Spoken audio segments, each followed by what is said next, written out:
Magluluto po ngayon ng person ng sopas kasi maulan po. Then, ang gagamitin ko po panggisa ay margarine para mas yummy siya, guys.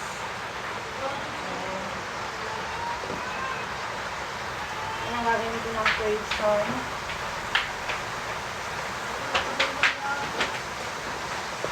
Wow!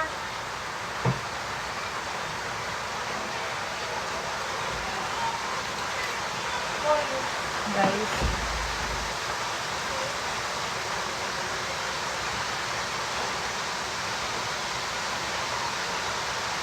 lalagyan na natin guys ang ating sibuyas, and then ang ating hot dogs. Sabay na natin yung kalis natin guys kasi matigas po siya.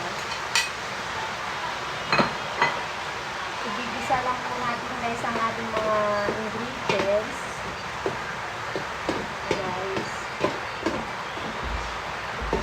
Then, lalagay po natin itong chicken na aking mga hinimay-himay kanina.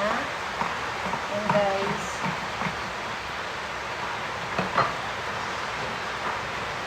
halutin natin guys para mag-isa po siya ng maayos.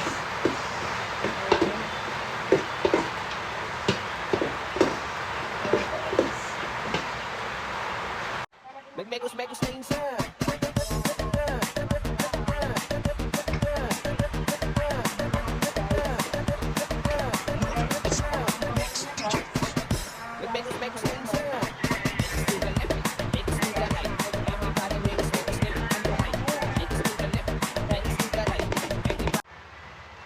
Guys, naglalagay na rin po tayo ng water. Alam mo, pag tumatanda na pala tayo, mas priority na natin kung paano maging masaya. Marirealize mo na mas masarap i-enjoy ang buhay pag masaya ka. Hindi mo kailangan makipagtalo sa mga taong walang bilib sa'yo as long as nag-enjoy ka naman sa ginagawa mo. Maiksi lang ang buhay natin, hindi natin kailangan makipag-argumento. Positive people will always choose happiness. Kaya kung saan ka masaya, tuloy mo lang. Enjoy lang natin ang ating buhay kung saan tayo nagiging masaya.